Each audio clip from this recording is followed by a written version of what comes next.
시부모는 있지만 시댁은 없이 살고 있는 36의 여자입니다.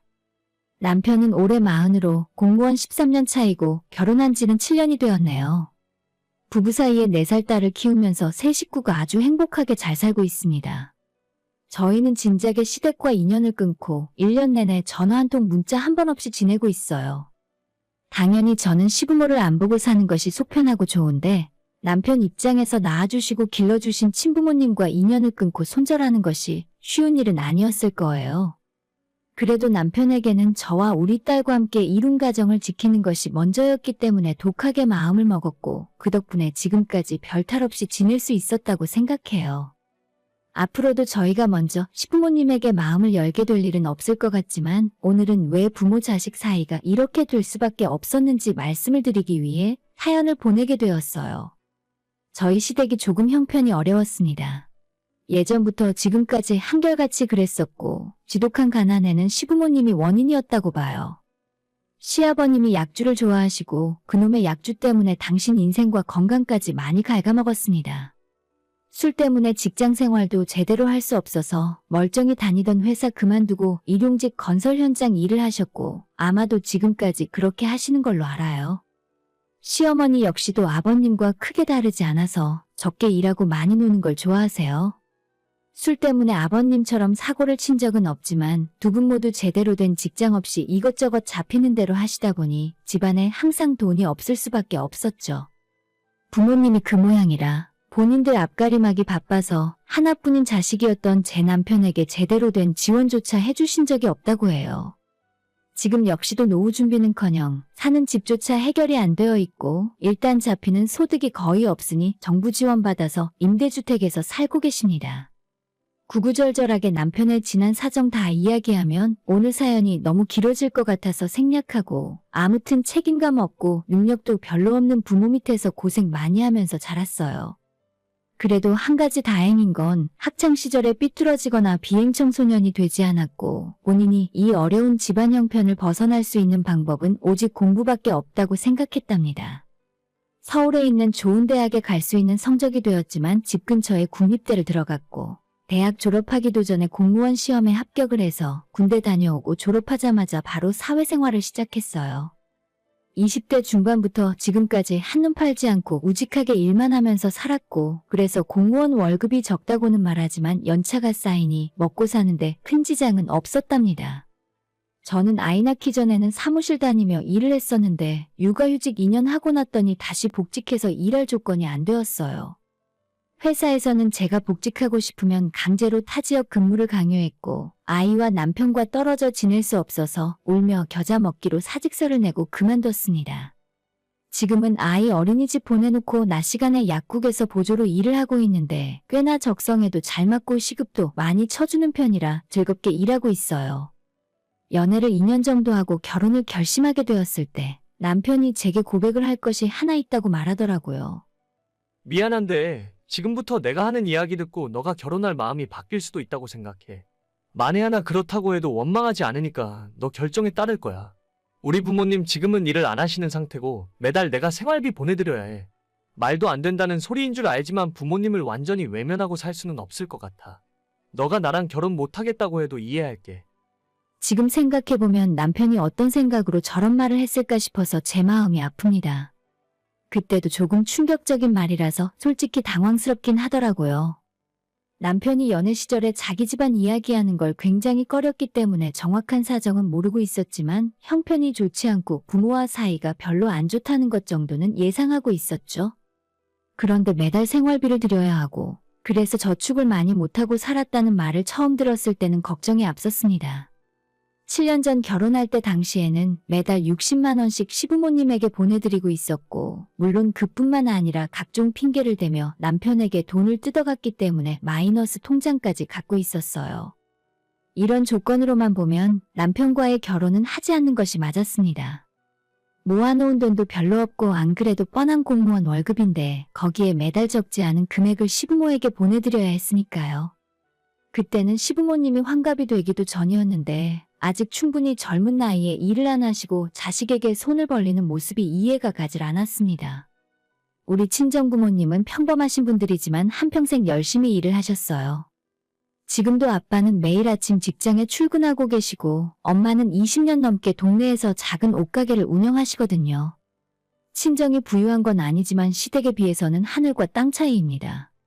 아직까지 경제활동을 하고 계시니 항상 여유가 있고 나중에 부모님이 은퇴하시면 노후 걱정 역시도 제가 할 필요 없을 정도예요. 요즘 세상에 자식이 부모 등골 빼먹으며 사는 것도 문제지만 반대로 부모가 노후 대비를 전혀 하지 못해서 자식들한테 손 벌리는 것도 정말 큰일이라 생각해요. 꼭 그런 의미는 아니었지만 저는 결혼할 때 부모님 지원 하나도 받지 않았고 친정 부모님 역시도 저한테 용돈 달라 생활비 보내달라는 소리 안 하시거든요. 차라리 얼마 되지 않더라도 자식에게 재산을 물려주고 생활비를 달라고 하면 조금 이해라도 할 텐데 시부모님은 남편이 공무원에 합격이 되고 돈을 벌기 시작했을 때부터 자식에게 빌붙을 생각을 하셨던 것 같아요. 첫 발령이 나고 월급이 들어왔을 때부터 일단 아버님이 먼저 일을 나가지 않으셨고 어머님께서 생활비로 매달 100만 원씩 달라고 하셨답니다. 그 당시에는 남편이 시부모님과 한 집에서 살고 있었기 때문에 어쩔 수 없이 달라는 대로 줄 수밖에 없는 상황이었죠. 남편 1년차 월급이 200만 원 될까 말까 하는 상황에서 어머님에게 100만 원을 보내고 나머지 돈에서 본인 쓸 거 쓰면서도 50만 원, 60만 원씩 매달 저축을 했었답니다. 이대로 살다간 미래가 없다고 생각해서 어떻게든 돈을 모으고 미래를 바꿔보려고 했는데 어머님이 100만 원씩 가져가는 생활비 말고도 중간에 아버님이 한 번씩 술 먹고 사고를 쳐서 100만 원, 200만 원씩 깨지는 날도 자주 있었대요. 그러다 어찌어찌 저를 만났고 지옥 같은 상황에서 벗어나기 위해 집을 나와 고시원에서 혼자 살기 시작했습니다. 이젠 한 집에서 같이 살지 않으니 어머님에게 드리던 100만 원을 50만 원으로 줄였고 저와 결혼하기 위해 더 악착같이 돈을 모으면서 살았던 거죠. 남편이 결혼 자금으로 3천만 원을 모아놨었는데 본인의 이런 집안 상황을 생각해보면 3천만 원을 모으기 위해 얼마나 노력했을까 싶어지더라고요.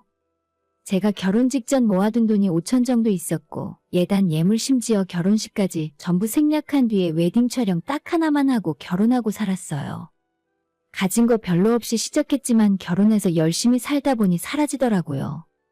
일찌감치 아이도 낳고 청약에 당첨도 되고 지금은 딱히 남부럽지 않은 정도는 되는 것 같아요. 결혼하기 전에 남편이 본인 앞으로 마이너스 통장이 하나 있다고 고백을 했습니다. 통장 거래 내역을 제게 보여줬었는데 그때 당시에 마이너스 200만 원 정도 있었고 아버님께서 사고를 치거나 시댁에 무슨 일이 있을 때마다 급하게 돈을 꺼내서 막을 수 있는 그런 돈이라고 말했어요. 수당이 생기거나 월급 외에 돈이 생기면 마이너스 통장 빚 갚는 데 쓰고 있기 때문에 크게 빚이 늘지는 않았는데 그래도 기분이 애매하더라고요. 아버님이 술을 먹으면 술버릇이 굉장히 좋지 않은데 기물파손은 기본이고 사람을 때린 적도 있어서 합의금까지 남편이 물어주었다고 들었습니다. 지금은 아버님이 차를 갖고 계시지 않은데 예전에는 직접 운전을 하고 다니셨고 살면서 음주운전 적발을 3번 당하셨다고 해요. 면허정지를 넘어서 3번째는 음주사고가 나면서 면허 취소를 당했고 차는 폐차를 시켰다고 합니다. 3번의 음주운전 역시 벌금부터 모든 수습을 남편이 맡아서 하게 되었죠. 일을 안 하고 생활비 달라고 하는 것까지는 어떻게든 이해를 해보려고 하는데 조용히 잊지 못하고 사고를 쳐대는 통에 바람잘 날이 없더라고요. 제가 이 집안에 시집 오고 난 뒤로도 남편은 적어도 60만 원 정도씩 시댁에 보내드리고 있었고 많을 때는 100만 원을 보낸 적이 있었습니다. 아버님 술값이나 시부모님이 가까운 곳에 여행이라도 한번 가고 싶다고 하면 남편은 마이너스 통장으로 그 비용을 만들어드렸고 자기가 매달 30만 원씩 받고 있는 용돈을 거의 쓰지 않고 마이너스 통장을 메꿔갔습니다. 그런 부모들만 아니었어도 지금보다 훨씬 더 많은 기회를 얻었고 충분히 더 좋은 대학, 좋은 직장을 구할 수 있었을 텐데 옆에서 남편을 지켜보면 안타까웠어요.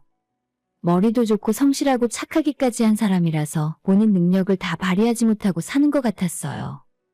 제가 만약 남편의 상황이었다면 그렇게까지 부모님한테 잘하지 못했을 텐데 눈앞이 막막한 상황이었지만 끝까지 자식 도리를 다하는 것도 남편답다 싶었습니다. 시부모님이 어떤 사고를 치고 어떤 일이 있어도 묵묵하게 수습하던 남편이었는데 어느 한순간에 인연을 끊고 더 이상 한 푼도 보내지 않게 된 계기가 있었어요. 눈에 넣어도 아프지 않을 우리 딸이 태어나고 1년이 지나 돌잔치를 하는 날이었습니다. 저희가 결혼식도 못했기 때문에 돌잔치는 꼭 제대로 준비해서 주변 지인들을 초대하고 싶었고 친정 부모님이 조금 지원을 해주셔서 괜찮은 곳을 빌릴 수 있었어요. 음식도 잘 나오고 남편 친구들 제 친구들 잔뜩 불러서 즐거운 자리를 만들었습니다. 남편 지인 중에 개그맨이 있어서 사회도 아주 맛깔나게 잘 봐주더라고요. 시댁 쪽은 친척들이 없어서 시부모님만 참석하셨고 친정 쪽은 이모들이 오셔서 자리를 빛내주셨어요. 이모들께서 너희들 결혼식도 안 해서 얼마나 서운했는지 모른다며 두 분이 봉투에 50만 원씩 총 100만 원을 주고 가셨고 친정 부모님은 한 돈짜리 돌반지, 세 돈짜리 금팔찌까지 선물해 주셨죠.